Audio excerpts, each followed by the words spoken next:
तो डॉक्टर को दिखाओगे तो और ज्यादा फैलेगा।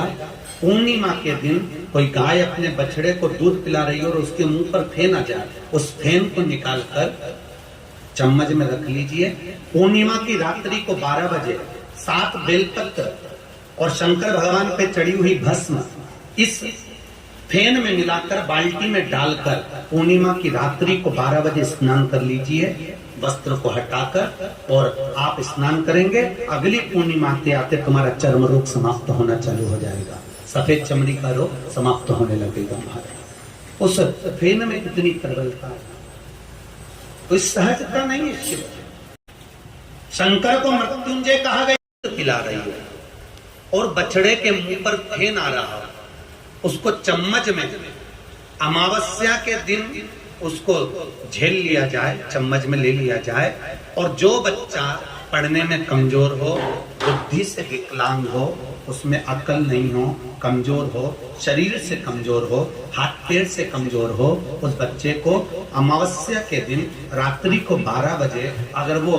फेन, बछड़े को दूध पीता हुआ जो फेन वो पिला दिया जाए बच्चे को, तो बच्चा माइंड से प्रबल हो जाता है, माइंड से विकलांग नहीं रहता, हाथ पैर से प्रखर हो जाता है और बच्चा पढ़ने में होशियार हो जाता है।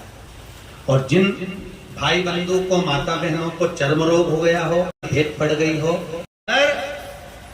हम अपने बच्चों को पिलाते हैं और खुद पीते हैं और उसका बछड़ा देखता रहता है। इससे बड़ी माँ और कौन हो सकती दुनिया में। सोचो, अपने बच्चे को सामने खड़ा कर कर दूध दे रही है और तुम्हारा कल्याण कर रही है, और उसके बाद भी दुनिया के लोग कसाई घर में जाकर वो गौ माता को काटे, डूब मरने का साधन है महाराज तुम्हारा। सेवा करो गौ माता की, चाकरी करो गौ माता की। जगत का कल्याण, सृष्टि की रचना करता, सृष्टि का संहार करता, सब उसकी आराधना करते। 82,000 कत्लखाने हो गए ब्रेसिंग मशीन वाले भारत की भूमि पर। ये नाक कटने वाली बात है। ब्रेसिंग मशीन वाले कत्लखाने, कौन सी मशीन? ब्रेसिंग। 82,000 कत्लखाने। तो काय के लिए बनाए गए कत्लखाने? क्योंकि भारत में गौ माता के सफेद मांस की कीमत कम है, विदेश में गाय के लाल मांस की कीमत ज्यादा है। इसलिए गाय के मांस को लाल करने के लिए ब्रेसिंग मशीन के कत्लखाने खोले गए हैं जी। ब्रेसिंग मशीन के कत्लखाने तुमने देखे कैसे? गाय को ले जाकर 12 दिन तक गाय को खाने और पीने को कुछ नहीं दिया जाता है। 12 दिन देने के बाद गाय को केवल पीने के लिए 2 समय पानी दिया जाता है, 20 दिन तक। 20 दिन तक गाय को ये सब देने के बाद में, भूखा रखने के बाद गाय के पांव जकड़े जाते हैं मशीन में, उल्टा लटकाया जाता है। गाय के मुंह पर गर्म पानी का फुहारा फेंका जाता है मुंह पर, और इतना गर्म पानी फेंका जाता है जिससे गाय जो श्वास ले तो उसका रक्त उसके मांस में मिल जाए, जिससे मांस लाल हो जाए। ब्रेसिंग मशीन से जब फुहारा फेंका जाता है गर्म पानी का, गाय का श्वास, उसके प्राण उस मांस में मिलते चले जाते, रक्त मिल जाता है। बाद में मशीन आती है, कट लगा, गाय तड़पती है, धीरे धीरे उसका खून टपकाया जाता है गले का, जिससे खून उस मांस में मिलना चाहिए। ज्यादा खून निकल जाता तो मांस में मिलेगा नहीं, तो गाय को हल्का सा कट लगा के टांग दिया जाता है कि तड़पती रहे और मरती रहे। कहते हैं 20 दिन तक गाय खून टपका टपका के लटकी लटकी मरती है, तब जाकर उसका मांस लाल होता है। उनको डब्बे में पैक कर कर विदेशों में बेचा जाता है। विदेशों में सेवा करो, बन सके 2 रोटी गौ माता के निमित्त से निकाल सहयोग करो, बन सके अच्छा कर्म करो। हमें प्रसन्नता है करमाला में कम से कम गौ सेवा हो तो रही है, गौशाला है तो सर।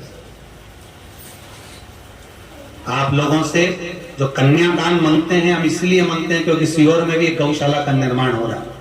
तो आप लोगों से कहते हैं कि कन्यादान झोली में डालना, तो कम से कम हमें साड़ी नहीं, तुम्हारी रकम नहीं, तुम्हारा सोना चांदी नहीं, तुम्हारे वस्त्र बर्तन भांडे नहीं, तो मुद्रा डालो, रुपए डालो, जो बन सकता है 1 रुपया 2 रुपया जो तो डालोगी तो वो कम से कम गौ सेवा में लगे।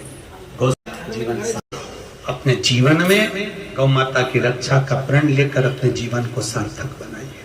सारे उस तीर्थ उस गौ में है महाराज।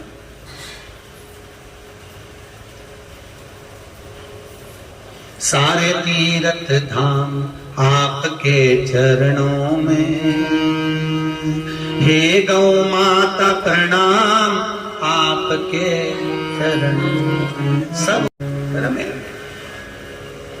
स्तुति करी देवताओं ने, गाय की, गौ माता की स्तुति कर रहे हैं। हे गौ मां कृपा करो। गौ माता ने कहा शंकर भगवान ने क्रोध करा मेरे बेटे को मारने के लिए, इसलिए मैं उनको निकल गई। प्रार्थना करी, शिव जी को बाहर निकाले।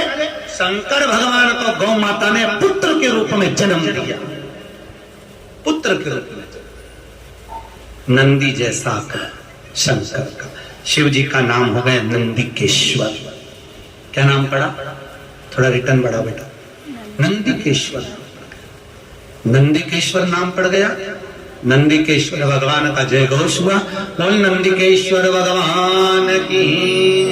शिव जी नंदी के रूप में हो गए, पिला रही हो और बछड़े के मुंह पर फेन आ रहा हो, उसको चम्मच में अमावस्या के दिन उसको झेल लिया जाए, चम्मच में ले लिया जाए। और जो बच्चा पढ़ने में कमजोर हो